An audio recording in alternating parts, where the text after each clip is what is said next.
Good evening class. আমি সন্তু, তোমরা দেখছো maths by Santu sir YouTube channel.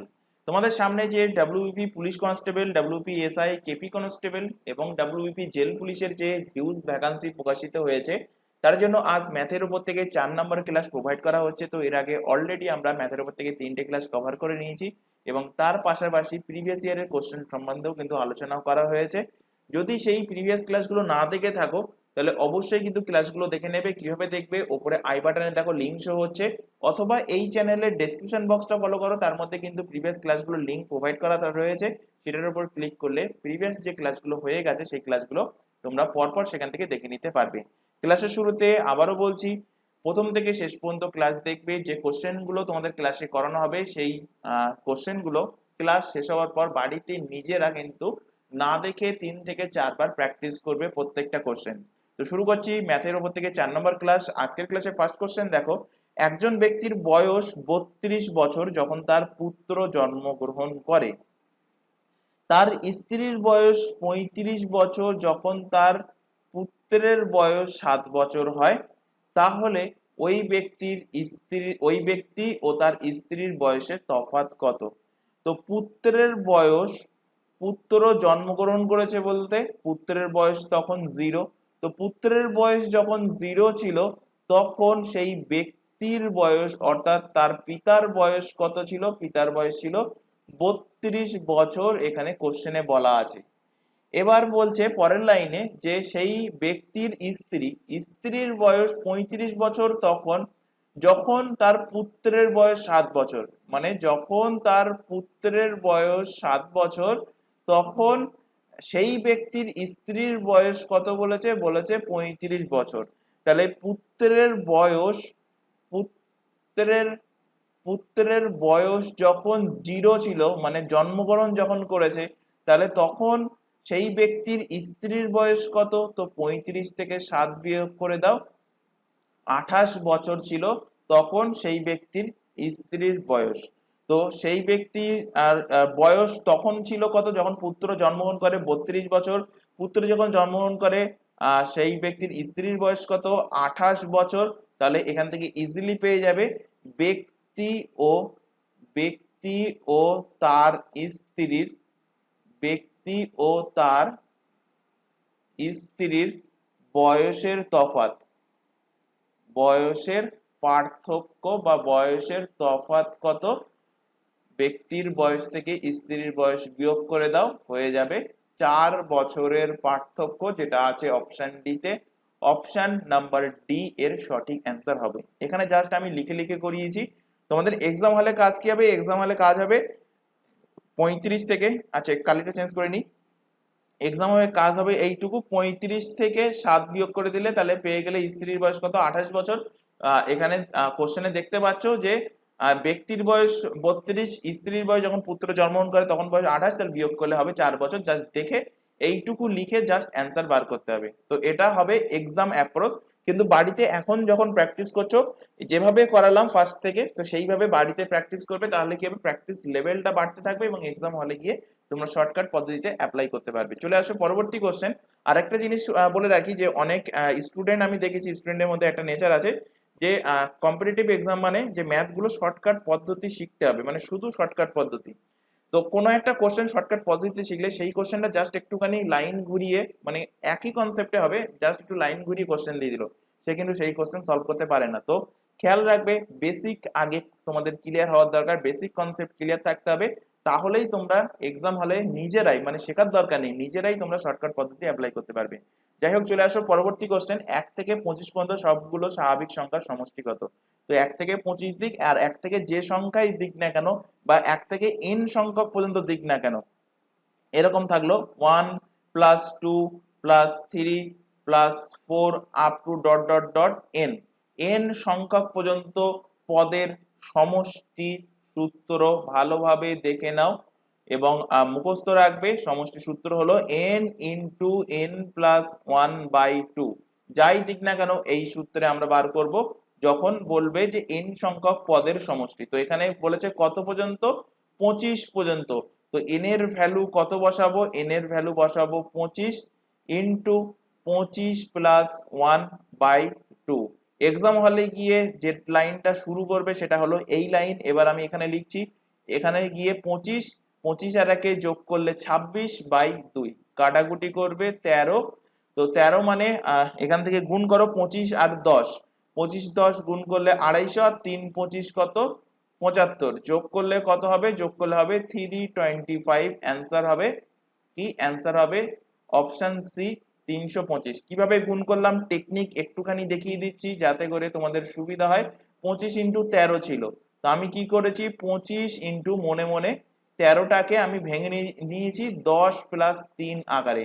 এবার 25 কে 10 দিয়ে গুণ করলে 250, প্লাস 25 কে 3 দিয়ে গুণ করলে কত হবে 75, 250 আর 75 যোগ করলে কত হবে 325। এই ছোট ছোট টেকনিক কিন্তু তোমাদের ধীরে ধীরে রপ্ত করতে হবে, যেগুলো এক্সাম হলে গিয়ে কাজে লাগবে। তাহলে তার জন্য দরকার কি প্র্যাকটিস। প্র্যাকটিস যদি না করো বাড়িতে, তাহলে আলটিমেট তোমার সেই এক্সাম হলে গিয়ে এইভাবে পাতাবে তোমরা 25 13, 3 5 15 5, হাতে 1, 3 2 6 আর 1 হবে, আবার ওই একটাও লিখবে এখানে 3 2 6 আর 1 7, তারপরে 5 1 কে 5, 2 1 কে 2, তারপরে এখানে 5 7 5 12 2, হাতে থাকলো 1, 2 আর 1 কত হবে 3। তাহলে এই গুণটা করতে কত টাইম লাগলো আর এই গুণটা কত করতে কত টাইম লাগছে। প্রথম প্রথম হয়তো এই পদ্ধতিগুলো একটু হয়তো তোমাদের টাফ লাগতে পারে, কিন্তু ধীরে ধীরে যদি প্র্যাকটিস করো তোমরা চট জলদি অ্যান্সার বার করতে পারবে। যাই হোক, চলে আসো পরের কোশ্চেন। এক ব্যাটসম্যান 150 রান করেছে যার মধ্যে 3টে বাউন্ডারি। 3টে বাউন্ডারি মানে কি, বাউন্ডারি মানে 4 মেরেছে, আর 8টা ওভার বাউন্ডারি। ওভার বাউন্ডারি মানে কি, সে 6 মেরেছে। তিনি শতকরা কত রান দৌড়ে নিয়েছেন? তো টোটাল রান করেছে কত 150, তার মধ্যে বাউন্ডারি মেরেছে কটা 3টে, তাহলে 3 4 12 রান সে কি হয়েছে বাউন্ডারি মেরে পেয়েছে। আর ওভার বাউন্ডারি মেরেছে কটা, ওভার বাউন্ডারি মেরেছে 8টা, তো 6 8 48, তাহলে টোটাল বাউন্ডারি মেরে রান করেছে কত, তো 3 4 12, আর এদিকে 6 8 কত 48, 48 আর 12 যোগ করলে হবে 60 রান সে কিন্তু মেরে পেয়েছে। তাহলে সে 1 রান নিয়েছে, সেই ব্যাটসম্যান 1 রান, 1 রান নিয়েছে কতটা, 1 রান নিয়েছে টোটাল রান থেকে, টোটাল 150 রান করেছে তার থেকে 60 রান বিয়োগ করে দাও, অর্থাৎ সে কিন্তু 90 রান কিন্তু 1 রান করে করে নিয়েছে। এবার এখান থেকে পেয়ে যাবে 1 রান, 1 রান নেওয়ার শতাংশ, 1 রান করার শতাংশ বা 1 রান নেওয়ার পার্সেন্টেজ, বা এখানে শতাংশ বার করতে বলেছে। তো টোটাল রান কত করেছে, টোটাল রান 150, তার মধ্যে 1 রান নিয়েছে 90 রান, 1 মধ্যে কত 100 মধ্যে কত, 0 0 কেটে গেল। 5 দিয়ে কাটলে 3 5 15, 5 দিয়ে কাটলে 5 2 10, 3 দিয়ে কাটো 3 3 90, অর্থাৎ 60% রান সে কিন্তু দৌড়ে নিয়েছে। অপশন নাম্বার বি এর কিন্তু সঠিক অ্যান্সার হবে। চলে আসো পরবর্তী কোশ্চেন। এ বি এবং সি একটা ব্যবসা শুরু করলো। বলছে এখানে এ মোট লাভের 3/5 অংশ পেল। এ কত পেয়েছে, মোট লাভের 3/5 অংশ। বাকি যে লভ্যাংশ, মানে এর লভ্যাংশের পরে বাকি যে লভ্যাংশ, খেয়াল করবে বাকি যে লভ্যাংশ সেটা বি আর সি সেটাকে সমান ভাগে ভাগ করে নিয়েছে। তাহলে এখান থেকে আগে ফার্স্টে বার করে নাও যে বি আর সি এর মোট লভ্যাংশ কত। বি আর সি এর মোট লভ্যাংশ কত, তো আমি ধরে নিচ্ছি টোটাল লভ্যাংশ 1, তার মধ্যে এর লভ্যাংশ বিয়োগ করে দিলে বি আর সি এর মোট লভ্যাংশ পেয়ে যাব। তো এর লভ্যাংশ কত 3/5, তাহলে এখান থেকে বিয়োগ করলে ইজিলি পেয়ে যাচ্ছ 2/5 অংশ কার, 2/5 অংশ হলো বি এবং সি এর মিলিত মোট লভ্যাংশ। এবার বলছে দেখো সেই লভ্যাংশটা বি আর সি কি করছে, সমান ভাগে ভাগ করে নিচ্ছে, অর্থাৎ বি এর লভ্যাংশ এবং সি এর লভ্যাংশ কত হবে, 2/5 কে সমান 2 ভাগে ভাগ করে নাও। ভাগ করলে এখান থেকে পাবে কি, এখান থেকে পাবে 2/5 ইন্টু 1/2, 2 2 কেটে গেল, মানে 1/5 অংশ করে বি এবং সি পেয়েছে। এবার এখান থেকে এদের লভ্যাংশের রেশিওটা বার করো। এখানে এ বি আর সি, এ কত পেয়েছে, মোট লভ্যাংশের 3/5 অংশ কোশ্চেনেই বলা আছে। বি এরটা বার করলে 1/5 অংশ, সি এরটাও বার করলে 1/5 অংশ। তো 5 প্রত্যেকের নিচে আছে, তো প্রত্যেকের সাথে 5 গুণ করে দিতে পারো, কেটে যাবে, বা নিচের থেকে একই আছে বলে নিচের থেকে তুলে দাও, তাহলে এখান থেকে এ বি এবং সি এর লভ্যাংশের রেশিও পেয়ে গেলে 3:1:1। এবার এখান থেকে দেখো, এখানে কোশ্চেনে বলেছে, পরের লাইনে চলে আসো, যে যদি যদি সি এর চেয়ে 400 টাকা কম পায় তাহলে মোট লাভ কত ছিল। সি এর থেকে 400 টাকা, তাহলে রেশিও থেকে দেখো কত টাকা কম পাচ্ছে, 3 - 1 মানে 2 টাকা কম পাচ্ছে। তো এই 2 ইউনিটের ভ্যালু দেখো, এখানে কোশ্চেনে বলা আছে কত, কোশ্চেনে বলা আছে 400 টাকা। মোট লাভ কত হয়েছে সেটাই বার করতে বলেছে, তো রেশিও থেকে মোট লাভ বার করো। তো 3 আর 1 4, 4 আর 1 যোগ করলে 5, তো 5 ইউনিটের ভ্যালু কত সেটা এখান থেকে বার করো। তো 1 ইউনিটের ভ্যালু কত হবে, 400/2, 5 ইউনিটের ভ্যালু হবে 400/2 ইন্টু 5, তো 2 দিয়ে কাটলে হবে কত, 200। অ্যান্সার হবে কত, 5×200 কত, 1000, অর্থাৎ 1000 টাকা কিন্তু মোট লাভ হয়েছে, যেটা আছে অপশন সি তে। তো অপশন নাম্বার সি এর কিন্তু সঠিক অ্যান্সার হবে। চলে আসো পরের কোশ্চেন, নিচে দেওয়া কোন ভগ্নাংশটা বৃহত্তম। কোশ্চেনটা ভালো কোশ্চেন, এবং যারা বাড়িতে প্র্যাকটিস করবে ইজিলি দেখে, মানে উইদিন 2 সেকেন্ড, মানে 2 সেকেন্ডের মধ্যে অ্যান্সার মার্কিং করবে, নেক্সট কোশ্চেনে চলে আসবে। কেন, এখানে একটা জিনিস খেয়াল করো, যে প্রত্যেকটা যে ভগ্নাংশ আছে, এই প্রত্যেকটা ভগ্নাংশ আছে, ভগ্নাংশের কোনটাকে লব কোনটাকে হর বলে আশা করি প্রত্যেকে জানো। উপরে যেটা থাকে তাকে লব বলা হয়, নিচে যেটা থাকে তাকে বলা হয় ভগ্নাংশের হর। তো এখানে দেখো প্রত্যেকটা ভগ্নাংশের লব কিন্তু সেম, 47, এখানেও 47, এখানেও 47, এখানেও 47। তো যখনই দেখবে ভগ্নাংশের প্রত্যেকটা ভগ্নাংশের লব সমান, তো সেখানে একটা জিনিস খেয়াল রাখবে, যে ভগ্নাংশের হর যত ছোট হবে সেই ভগ্নাংশ তত বড় হবে। কেন বলছি এখানে খেয়াল করো, এখানে সিম্পল এক্সাম্পল দিয়েই বোঝাচ্ছি। এখানে এখানে 12, মনে করো লব 12 নিচে 2, লব 12 নিচে 3, আর লব 12 নিচে 4, লব 12 নিচে 6। এবার এখান থেকে যদি বলা হয় যে এর মধ্যে কোন ভগ্নাংশটা বৃহত্তম, তো আমি মার্কিং করব এই ভগ্নাংশটা বৃহত্তম। কেন, এক্ষুনি কি বললাম, ভগ্নাংশের হর যখন, কন্ডিশন একটা, যখন লব সমান থাকবে, যখন লব সমান থাকবে তখন ভগ্নাংশের হর, ভগ্নাংশের হর যত ছোট হবে, যত ছোট হবে তার মান, সেই ভগ্নাংশের মান তত বড় হবে। এবং উল্টোটা ভাইস ভার্সা, মানে ভগ্নাংশের মান যত বড় হবে, মানে হরের মান যত বড় হবে সেই ভগ্নাংশের মান তত ছোট হবে, তত বড় হবে, মানে এর উল্টোটা কিন্তু একই। তো এখান থেকে দেখো এক্সাম্পল যেটা দিচ্ছি, এখানে এক্সাম্পলে দেখো যে এখানে 2 দিয়ে কাটলে কত হচ্ছে, 2 দিয়ে কাটলে এর ভগ্নাংশের মান 6। এখানে ফার্স্টেই বলেছি যে ভগ্নাংশের হরের মান যত ছোট, তো 2 3 4 6 এর মধ্যে ছোট কোনটা, ছোট হলো 2। তো আমি এখান থেকে দেখেই বলে দিয়েছি যেহেতু লব একই, এই ভগ্নাংশের মান সব থেকে বড় হবে। কিভাবে বড় হচ্ছে এখান থেকে খেয়াল করো, তো এখানে 2 দিয়ে 12 কে কাটলে 6 হচ্ছে, 3 দিয়ে 12 কে কাটলে 4, 4 দিয়ে 12 কে কাটলে 3, আর এখানে 6 দিয়ে 12 কে কাটলে 2। তাহলে বড় সংখ্যা কোনটা পেলে, বড় সংখ্যা পেলে 6, 6 কিন্তু সব থেকে বড় সংখ্যা। তো এখান থেকে লজিক যেটা বললাম, যে জিনিসটা মনে রাখতে বললাম, আশা করি বুঝতে পেরেছো। তো এখান থেকে অ্যান্সার কি আসবে, এখান থেকে দেখো যে 51, 61, যে হরে যে সংখ্যাগুলো আছে 51 আছে, 61, 61 আছে, 48 আছে এবং 73। তো এর মধ্যে সব থেকে ছোট হর কোনটা, ছোট সংখ্যা কোনটা, ছোট সংখ্যা হলো 48। তো এই ভগ্নাংশটা কিন্তু সব থেকে মান এর বড় হবে, বৃহত্তম হবে, অপশন নাম্বার সি এর সঠিক অ্যান্সার হবে। চলে আসো পরের কোশ্চেন। আচ্ছা, এখানে তোমাদের একটা ছোট ইনফরমেশন প্রোভাইড করা আছে, তোমরা এখন যে ক্লাসটা দেখছো সেটা পুলিশ স্পেশাল ম্যাথের ক্লাস। এর পাশাপাশি আদার্স যে এক্সামের নামগুলো দেখতে পাচ্ছ, প্রত্যেকটা এক্সামের জন্য আমাদের দুটো ইউটিউব চ্যানেল মিলিয়ে সম্পূর্ণ ফ্রিতে syllabus wise live class provide করা হয়। লাইভ ক্লাস অ্যাটেন্ড না করতে পারলে ক্লাসটা থেকে যায় রেকর্ডেড ফরম্যাটে, সুতরাং পরবর্তীতে রেকর্ডেড হিসেবেও তোমরা ক্লাসগুলো দেখে নিতে পারবে। এছাড়া এই প্রতিটা এক্সামের জন্য আমাদের কিন্তু আলাদা আলাদাভাবে হোয়াটসঅ্যাপ ব্যাচ ওপেন করা আছে।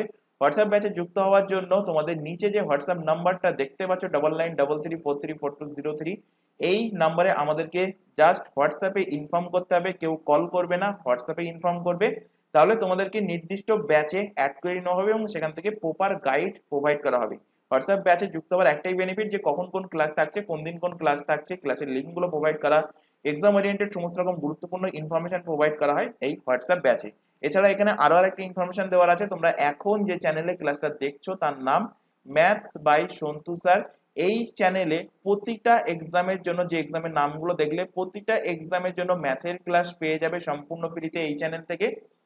ম্যাথের ক্লাস বাদ দিয়ে বাদ বাকি সমস্ত যে সাবজেক্টগুলো আছে যেমন GK GS, current affairs, reasoning, English, প্রত্যেকটা ক্লাস সম্পূর্ণ ফ্রিতে পেয়ে যাবে দ্য লার্নিং এক্সপার্ট 2.0 এই ইউটিউব চ্যানেল থেকে।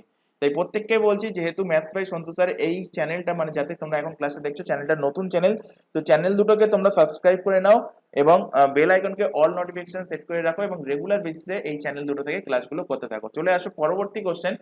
420 জন লোকের এক গোষ্ঠীতে কিছু লোক ইংরেজিতে, আবার কিছু লোক বাংলায়, আবার কিছু লোক উভয় ভাষাতেই কথা বলে। যদি 160 জন কেবল ইংরেজিতে কথা বলতে পারে, এখানে ভালোভাবে খেয়াল করো, এখানে যে ওয়ার্ডটা বলেছে কেবল, কেবলকে ইংলিশে বলা হয়, ইংলিশে এই কোশ্চেনটা থাকলে সব থেকে ভালো হতো। তো যাই হোক, কেবল ইংরেজিতে কথা বলতে পারে কতজন? 160 জন। শুধুমাত্র ইংরেজি ছাড়া তারা কিছু বোঝে না, সেই কারণে এই কেবল শব্দটা দেওয়ার। এরপর বলেছে যে 130 জন এবং 130 জন ইংরেজি এবং বাংলাতে বলতে পারে, তাহলে কতজন?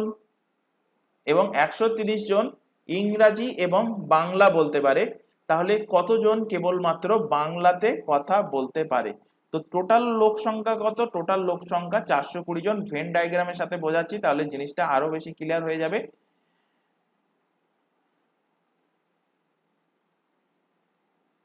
তো এটা ধরো ইংলিশ, এটা হলো ইংলিশ, আর এটাকে ধরো বেঙ্গলি, আর মাঝখানে যে ইন্টারসেকশন যে জায়গাটা আছে এটাতে ইংরেজি বা বাংলা দুটোই কথা জানে সেরকম ধরনের লোক। তো এখানে দেখো কোশ্চেনে বলেছে যে কেবলমাত্র ইংলিশে কথা বলতে পারে। তো কেবলমাত্র ইংলিশে কথা বলতে পারে কোন জায়গাটা? এই জায়গাটা। তো 160 জন আমি এখানে লিখলাম, এরা শুধুমাত্র ইংরেজিতে কথা বলতে পারে।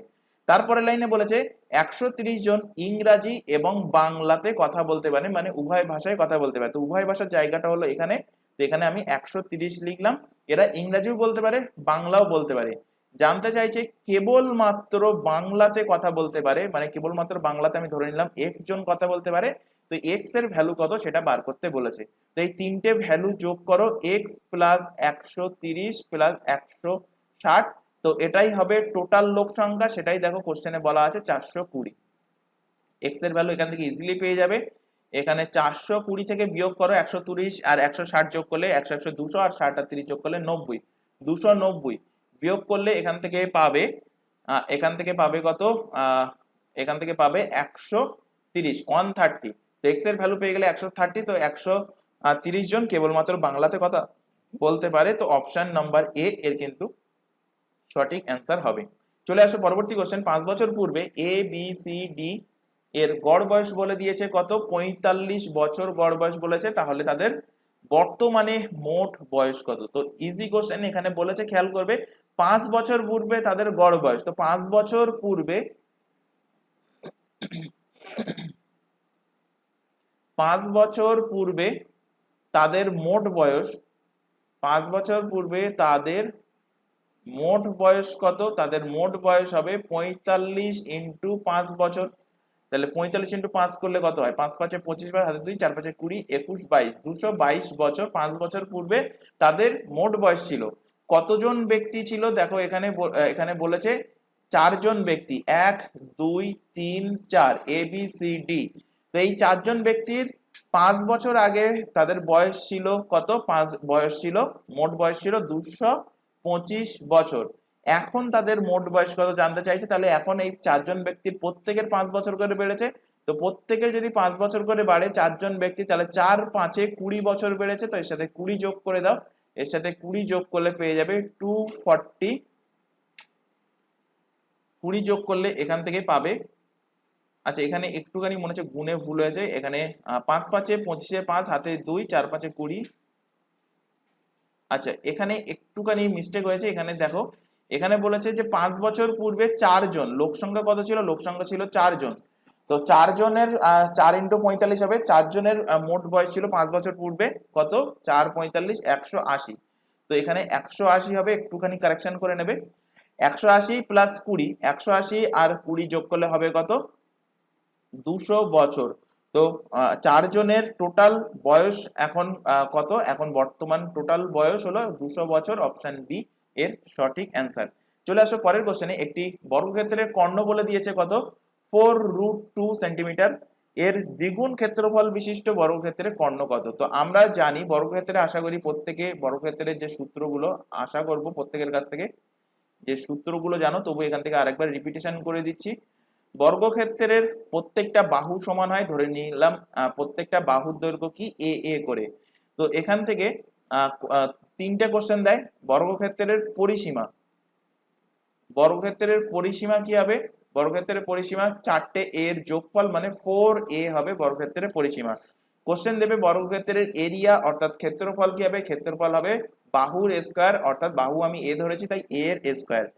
আর বর্গক্ষেত্রের কর্ণ, বর্গক্ষেত্রের কর্ণ বলতে কোনটা, এটা হলো কর্ণ, তো কর্ণের সূত্র কি, কর্ণের সূত্র হলো বাহু √2 মানে a√2। তো এখান থেকে দেখো আমি যদি বর্গক্ষেত্রের বাহুর দৈর্ঘ্য এ ধরে নিই, তাহলে এখান থেকে কর্ণ বলে দিয়েছে, তাহলে কর্ণ কি a√2 হবে, সেই a√2 ভ্যালু বলে দিয়েছে কত, 4√2, তাহলে এখান থেকে √2 কেটে গেল, a এর ভ্যালু পেয়ে গেলে 4, অর্থাৎ বর্গক্ষেত্রের বাহুর দৈর্ঘ্য কত করে, 4 করে, তাহলে সেই বর্গক্ষেত্রের এরিয়া কত হবে, ক্ষেত্রফল কি হবে, ক্ষেত্রফল হবে বাহুর স্কয়ার, তো বাহু কত পেয়েছো, বাহু পেয়েছো 4, তো 4 এর স্কয়ার, তো 4 এর স্কয়ার মানে কত হবে, 16 বর্গ একক, 16 বর্গ একক হবে, বা এখানে সেন্টিমিটার আছে, 16 বর্গ সেন্টিমিটার হবে, সেই 4√2 সেন্টিমিটার কর্ণ বিশিষ্ট বর্গক্ষেত্রের ক্ষেত্রফল। এবার বলছে এর দ্বিগুণ ক্ষেত্রফল বিশিষ্ট বর্গক্ষেত্র, তাহলে এর ক্ষেত্রফলের দ্বিগুণ, তো দ্বিগুণ ক্ষেত্রফল বিশিষ্ট বর্গক্ষেত্র হলে 16 সাথে 2 গুণ করে দাও, দ্বিগুণ হয়ে যাচ্ছে, তাহলে 32 বর্গ সেন্টিমিটার যে ক্ষেত্রফল বিশিষ্ট বর্গক্ষেত্র, সেই বর্গক্ষেত্রের কর্ণের দৈর্ঘ্য কত বার করতে বলেছে। তো এখান থেকে আগে বার করো যে বাহুর দৈর্ঘ্য কত, তো বাহুর দৈর্ঘ্য জানি আমরা, বর্গক্ষেত্রের ক্ষেত্রফল মানে কি, বর্গক্ষেত্রের ক্ষেত্রফল মানে বাহু স্কয়ার, তো বাহু স্কয়ার সমান এখানে ক্ষেত্রফল পাচ্ছ কত, 32 সেন্টিমিটার, তাহলে বাহু ইকুয়াল টু হবে, মানে একটা বাহুর যে লেন্থ, সেই লেন্থটা কত হবে, √32, √32 মানে 32 মানে আমরা জানি 2⁵, মানে এখান থেকে 2 এর স্কয়ার বাইরে আসবে, বা এখান থেকে একটু সিম্পল ওয়েতেই দেখিয়ে দিই, 32 মানে কি, 32 মানে 5টা 2 এর গুণফল, 5টা 2 এর গুণফল, তো 5টা 2 এর গুণফল মানে এখান থেকে পেয়ারে একটা করে বাইরে আসবে, তো একটা করে বাইরে আসলে হবে 4√2, তো বাহুর দৈর্ঘ্য কত হলো, 4√2, তো এই 4√2 বাহু বিশিষ্ট যে বর্গক্ষেত্র, তার কর্ণ কি হবে, তো কর্ণের সূত্র আমরা জানি কি, বাহু √2, তাহলে বাহু কত পেয়েছো, বাহু পেয়েছো 4√2, তার সাথে আবার √2 গুণফল, তো √2 গুণ করলে 2 হবে, তো 4 এর সাথে 2 গুণ হলে 4 2 8, তো 8 সেন্টিমিটার হবে বর্গক্ষেত্রের সেই যে নতুন বর্গক্ষেত্র হলো দ্বিগুণ ক্ষেত্রফল বিশিষ্ট, তার কর্ণের দৈর্ঘ্য। তো অপশন এ এর কিন্তু সঠিক অ্যান্সার হবে। কোশ্চেনটা ভালো কোশ্চেন, ইম্পর্টেন্ট কোশ্চেন, বর্গক্ষেত্রের প্রতিটা সূত্রে কিন্তু এই কোশ্চেনে কাজে লাগবে, কোশ্চেনটা বাড়িতে অবশ্যই প্র্যাকটিস করবে।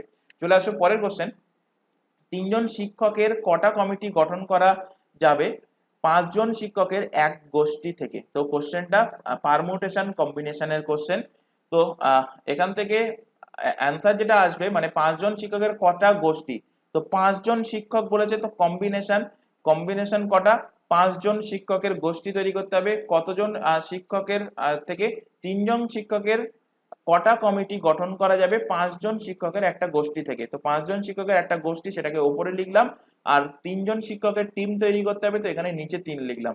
তো এটাকে ভাঙতে হয় কিভাবে, 5 এর ফ্যাক্টোরিয়াল বাই 5 মাইনাস 3 এর ফ্যাক্টোরিয়াল ইন্টু কি হবে, ইন্টু হবে 3 এর ফ্যাক্টোরিয়াল। তো 5 এর ফ্যাক্টোরিয়াল মানে 5 ফ্যাক্টোরিয়াল কে ভাঙছি 5 ইন্টু 4 ইন্টু 3 ফ্যাক্টোরিয়াল। এরপরে আর যাচ্ছি না, কারণ আমি নিচে দেখতে পাচ্ছি 3 ফ্যাক্টোরিয়াল আছে, তো 3 ফ্যাক্টোরিয়াল কেটে যাবে। 5 এর থেকে 2 বাদ গেলে হবে কত, 2 ফ্যাক্টোরিয়াল ইন্টু 3 ফ্যাক্টোরিয়াল। তো 3 ফ্যাক্টোরিয়াল কেটে গেল, উপরে আছে 5 ইন্টু 4, 2 ফ্যাক্টোরিয়াল মানে 2 ইন্টু 1। তো এখান থেকে 2 আর 4 কাটলে হবে 2, তো অ্যান্সার আসছে 5 দুগুণ 10। তো এরকম কটা গোষ্ঠী গঠন করা যাবে, 10টা গোষ্ঠী গঠন করা যাবে। অপশন নাম্বার এ এর কিন্তু সঠিক অ্যান্সার হবে। চলে আসো পরের কোশ্চেন, 10 নম্বর কোশ্চেন, ইজি কোশ্চেন। এখানে দেখো বলেছে এখানে জাস্ট সিম্পলিফিকেশন করতে হবে, এখানে জাস্ট বর্গমূল করো, সিম্পলিফিকেশন করো। তো এখান থেকে আমি পরের লাইনটা লিখছি, √32 মানে 5টা 2 এর গুণফল, 5টা 2 এর গুণফল প্লাস 48 √48। তো 48 এখানে উৎপাদকে তোমরা বিশ্লেষণ করতে পারো বা মুখোমুখি যেভাবে ভাঙছিস সেভাবে ভাঙতে পারো। 2 দিয়ে ভাগ করলে 24, 2 দিয়ে ভাগ করলে 12, 2 দিয়ে ভাগ করলে 6, 2 দিয়ে ভাগ করলে 3। তো 3 দুগুণ 6, 6 দুগুণ 12, 12 দুগুণ 24, 24 দুগুণ 48। বা তোমরা এইভাবেও ভেঙে নিতে পারো, 48 কে যেমন উৎপাদকে বিশ্লেষণে ভাঙে, 2 দিয়ে ভাগ করলে 4, 2 দিয়ে 12, আবার 2 দিয়ে ভাঙলে 6, 2 দিয়ে ভাঙলে কত হচ্ছে 3। মানে 4টে 2 আর একটা 3 এর গুণফল, সেটাই দেখো আমি এখানে লিখেছি মুখোমুখি করে। এরপরে নিচে দেখো আছে কত, √8। তো √8 মানে 3টে 2 এর গুণফল হলো 8, প্লাস এখানে 12 আছে মানে 2, 2 এ 4 ইন্টু 3। এবার বর্গমূলের মধ্যে ডবল থাকলে একটা করে বাইরে আসে, তাহলে এখান থেকে একটা দুটো 2 বাইরে আসবে, এখান থেকে একটা দুটো 2 বাইরে আসবে, এখান থেকে একটা 2 বাইরে আসবে, এখান থেকে একটা 2। তো এখান থেকে ওপর থেকে দেখো, ওপর থেকে 2 দুগুণ 4, 4√2 প্লাস এখান থেকে আসছে 4√3, নিচে দেখো 2√2, নিচে আসছে 2√3। তো ওপর থেকে 4 যদি আমি কমন নিই তাহলে √2 প্লাস √3, আর নিচের থেকে 2 কমন নিলে √2 প্লাস √3। তো √2 প্লাস √3 কেটে গেল, 2 আর 4 কাটলে এখানে 2, তো অ্যান্সার আসছে কত, 2। অপশন বি এর কিন্তু সঠিক অ্যান্সার হবে। চলে আসো পরবর্তী কোশ্চেন, একটা শঙ্কুর তির্যক উচ্চতা বলে দিয়েছে কত, 10 সেন্টিমিটার। যদি তার ভূমির ব্যাস বলেছে কত, 14 সেন্টিমিটার, তাহলে বক্রতলের ক্ষেত্রফল কত। তো শঙ্কুর বক্রতলের ক্ষেত্রফল, শঙ্কুর বক্রতল, শঙ্কুকে ইংলিশে কি বলা হয়, কোণ, এর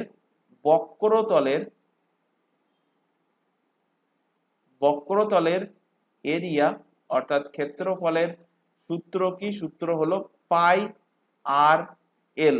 এল হলো কি তির্যক উচ্চতা, আর হলো ভূমির ব্যাসার্ধ। এখান থেকে ব্যাস বলে দিয়েছে কত, ব্যাস বলে দিয়েছে 14 সেন্টিমিটার। তাহলে এখান থেকে ব্যাসার্ধ বার করে নিতে হবে। ব্যাসার্ধ কি হবে, ব্যাসার্ধ হবে, এইটা খেয়াল রাখবে, ম্যাক্সিমাম ক্যান্ডিডেট কিন্তু এই 14 বসিয়ে চলে আসবে ডাইরেক্ট, এখান থেকে ব্যাসটাকে ব্যাসার্ধ পড়ে অ্যান্সার হয়ে যাবে ভুল। তো এটা খেয়াল রাখবে, ব্যাস বলছে না ব্যাসার্ধ বলছে। তো ব্যাসার্ধ হবে 14/2 মানে 7 সেন্টিমিটার হবে ব্যাসার্ধ। তো এখানে বসিয়ে দাও, পায়ের মান কত, 22/7, এখানে বলাই আছে, না বলা থাকলেও 22/7 মুখস্থ রাখবে। ব্যাসার্ধ হবে 7, এখানে 7 বসালে, আর তির্যক উচ্চতা বলে দিয়েছে কত, 10, এখানে 10 বসালে 7 7 কেটে গেল, তাহলে 220 বর্গ সেন্টিমিটার হবে কি এর বক্রতলের ক্ষেত্রফল। অপশন নাম্বার বি এর কিন্তু সঠিক অ্যান্সার হবে। চলে আসো পরবর্তী কোশ্চেন, এক ব্যক্তি ভ্রমণে বেরিয়ে 64 কিলোমিটার পার ঘন্টা গতিতে 160 কিলোমিটার গেলেন, তার পরবর্তী 160 কিলোমিটার গেলেন 80 কিলোমিটার পার ঘন্টা গতিতে, তাহলে ওই ব্যক্তির গড় গতি হবে কিলোমিটার পার ঘন্টায় ভ্রমণের প্রথম 320 কিলোমিটারের কত। তো যাই হোক, এখানে একটা জিনিস খেয়াল করবে, এর আগের দিনের ক্লাসে একটা গড় গতিবেগের তোমাদের সূত্র বুঝিয়েছিলাম, এখানে কিন্তু সেটা না। এখানে এ পজিশন থেকে বি পজিশন যাচ্ছে, তো এ পজিশন থেকে, এর আগের দিনে বলেছিলাম এ পজিশন থেকে বি পজিশনে কোনো একটা স্পিডে যাচ্ছে, আবার বি থেকে এতে কোনো একটা আলাদা স্পিডে ফিরে আসছে, সেই ক্ষেত্রে গড় গতিবেগ বলেছিলাম 2 × xy/x+y। এখানে কিন্তু সেই জিনিসটা হচ্ছে না, এখানে কি হচ্ছে, এখানে এ থেকে 160 কিলোমিটার, ধরো এই পর্যন্ত 160 কিলোমিটার ডিস্টেন্স কত স্পিডে যাচ্ছে, 64 কিলোমিটার পার ঘন্টা বেগে যাচ্ছে। আবার এখান থেকে পরবর্তী 160 কিলোমিটার যাচ্ছে, পরবর্তী 160 কিলোমিটার ডিস্টেন্স যাচ্ছে কত স্পিডে যাচ্ছে, 80 কিলোমিটার পার আওয়ার স্পিডে যাচ্ছে। মানে এখানে কিন্তু এ থেকে বি পজিশনে গিয়ে বি থেকে এতে ফিরে আসছে না।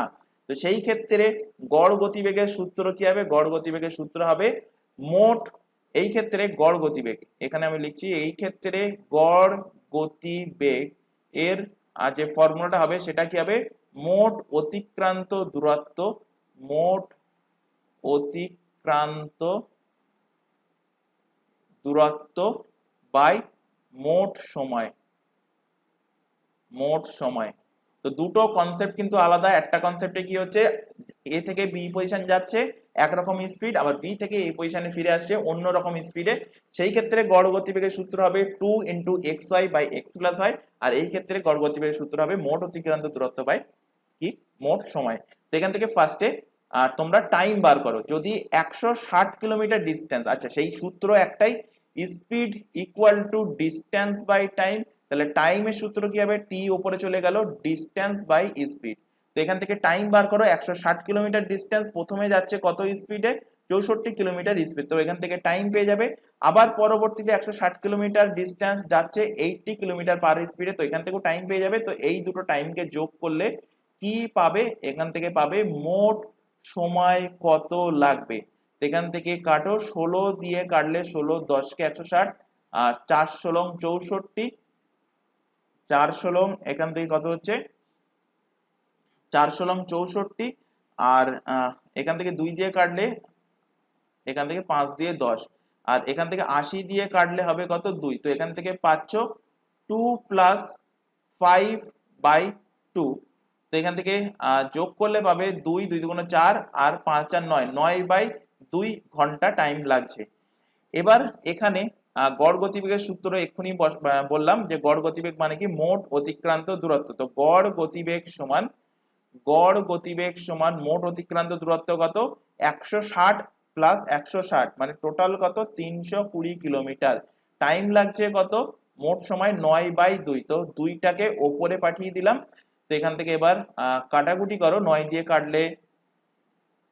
দিয়ে কাটলে এখান থেকে, আচ্ছা কাটাকুটি সম্ভবত যাচ্ছে না এখান থেকে, তাহলে এখানে ডাইরেক্ট গুণ করো, এখান থেকে গুণ করলে হবে কত, 640/9, এটাকে ভাঙলে হবে 8 × 9 = 72, 7 নং 63, 1 9 1 কে 9, 1 71/1 কিলোমিটার পার আওয়ার হবে গড় স্পিড, যেটা আছে অপশন নাম্বার বি এর সঠিক অ্যান্সার হবে। চলে আসো পরবর্তী কোশ্চেনে, একটি সংখ্যা 30% কত হবে যদি সংখ্যাটির 90% 54 হয়। তো সংখ্যাটা আমি ধরে নিচ্ছি x, এর 90% এর ভ্যালু কত বলে দিয়েছে, 54। তো এখান থেকে 90% এর ভ্যালু আগে বার করে নাও, 9 দিয়ে কাটলে 6 9 54, মানে সংখ্যাটার ভ্যালু হবে 6 10 কে 60। এবার বলছে সেই সংখ্যাটা 30% এর ভ্যালু কত, তো 30% এর ভ্যালু বার করো, ইজি কোশ্চেন ছিল, 6 আর 3 গুণ করলে হবে 18, অপশন নাম্বার ডি এর সঠিক অ্যান্সার। চলে আসো পরবর্তী কোশ্চেনে, একটি ট্রেন 60 কিলোমিটার পার ঘন্টা গতিতে কলকাতা থেকে আসানসোল, আবার আসানসোল থেকে কলকাতাতে ফিরেছে 40 কিলোমিটার পার ঘন্টা গতিবেগ আছে। এক্ষুনি যে সূত্রটার কথা বলছিলাম, মানে এর আগের দিনের ক্লাসে করিয়েছিলাম আর এক্ষুনিও বললাম, তো সেটাই এখানে অ্যাপ্লাই হবে। সেই সূত্রটা কি, সূত্রটা এর আগের দিনের ক্লাস থেকে দেখে নেবে, সেখানে কিন্তু ডিটেলসে ডিসকাস করা আছে। সূত্রটা হবে 2xy/x+y, এটা হবে কি গড় গতিবেগের সূত্র, গড় গতিবেগের সূত্র। বুঝতে না পারলে এর আগের দিনের ক্লাসে ডিটেলসে ডিসকাস করা আছে, সেখান থেকে দেখে নেবে। তো এখান থেকে দেখো প্রথম স্পিড কত বলা আছে, প্রথম স্পিড বলা আছে 60, আর দ্বিতীয় স্পিড বলা আছে কত 40। বাই 60 আর 40 যোগ করলে হবে কত 100, নিচে 100 একেবারে লিখলাম, 0 0 এখান থেকে কাটলো, 4 4 24, 24 দুগুণ কত 48 কিলোমিটার পার আওয়ার হবে গড় গতিবেগ। অপশন নাম্বার বি এর সঠিক অ্যান্সার হবে। চলে আসো পরবর্তী কোশ্চেন। একটি বস্তুর চিহ্নিত মূল্যের 15% ছাড় পেয়ে এক্স ওই বস্তুটি এত টাকায় বিক্রি করায় দেখা গেল যে সে তার ক্রয় মূল্যের 20% লাভ করেছে, বস্তুর চিহ্নিত মূল্য কত? আচ্ছা, এই টাইপের কোশ্চেন তোমাদের ডাব্লিউবি কনস্টেবলের ক্ষেত্রে কিন্তু দেবে, এবং এখানে কিন্তু অতিরিক্ত ইনফরমেশন দেওয়া আছে যেটা কিন্তু কোনো কাজে লাগবে না। কোনটা কাজে লাগবে না? এই ক্রয় মূল্যের উপর 20% লাভ, এটা কিন্তু একদমই কাজে লাগবে না। ম্যাক্সিমাম ক্যান্ডিডেট এটা নিয়ে ভাববে এবং কোশ্চেন হয় টাইম টেকেন হয়ে যাবে, নতুবা ভুল হবে। এখানে বলছে দেখো চিহ্নিত মূল্য, চিহ্নিত মূল্যকে ইংলিশে কি বলা হয়? বহুবার পড়িয়েছি, মার্ক প্রাইস এমপি। চিহ্নিত মূল্যের উপর 15% যদি ছাড় দেয়, মানে 100 থেকে 15 বিয়োগ করে দাও, তাহলে কত পার্সেন্ট দামে সে বিক্রি করেছে? পেয়ে যাবে 85% দামে। তো চিহ্নিত মূল্যের 85% দামে বিক্রি করলে সেই বিক্রয় মূল্য এখানে বলাই আছে, কত বলা আছে? 10,200। তো এখানে বসাও 10,200। তো এখানে জানতে চাইছে যে চিহ্নিত মূল্য কত, তো মার্কেট প্রাইস এখান থেকেই পেয়ে যাবে, পরবর্তী ইনফরমেশন দরকার নেই। যদি জানতে চাইতো যে ক্রয় মূল্য কত, তখন এই নেক্সট ইনফরমেশনটা দরকার পড়তো। যেহেতু এখানে ক্রয় মূল্য জানতে চাইনি, তো এখানে দরকার নেই, কাটাকাটি করো। এখান থেকে 17 দিয়ে কাটলে 5 17 85, 17 দিয়ে কাটলে 6 17 102, 5 দিয়ে কাটো 5 12 60 120। তো মার্ক প্রাইস কত হবে? 12,000, 12,000। দেখো অপশন বি তে আছে, অপশন বি এর সঠিক অ্যান্সার। চলে আসো পরবর্তী কোশ্চেন। 100 টাকার একটি শেয়ারের মার্কেট ভ্যালু বলে দিয়েছে কত? 120 টাকা। রেট অফ ডিভিডেন্ড ঘোষণা করা হলো কত? 10%। যদি ওই ব্যক্তি 24,000 টাকা শেয়ার বিনিয়োগ করেন, তাহলে তিনি ওই বছরে কত ডিভিডেন্ড পাবেন? তো এখানে দেখো যত সংখ্যক শেয়ার, মানে শেয়ার ভ্যালু কত ছিল? শেয়ার ভ্যালু ছিল 120। তো 120 টাকা শেয়ার ভ্যালুতে সে কত টাকা শেয়ার কিনেছে? 24,000 টাকা। তো ফার্স্ট থেকে বার করো যে যত সংখ্যক শেয়ার সে কিনেছিল, যত সংখ্যক শেয়ার কেনা হয়েছিল, যত সংখ্যক শেয়ার কেনা হয়েছিল। তো কত সংখ্যক শেয়ার সে কিনেছিল? তো টোটাল অ্যামাউন্ট 24,000 টাকা। একটা শেয়ারের ভ্যালু কত? 120। কাটাকুটি করলে এখান থেকে 0 0 কাটলো, 12 দিয়ে কাটলে 12 দিয়ে 24, অর্থাৎ 200টা শেয়ার কিন্তু সে কিনেছে। এবার এখানে বলেছে যে ডিভিডেন্ড ঘোষণা করেছে কত? 10% হারে ঘোষণা করেছে, অর্থাৎ টোটাল ডিভিডেন্ডের কত হবে? মোট ডিভিডেন্ড হবে কটা?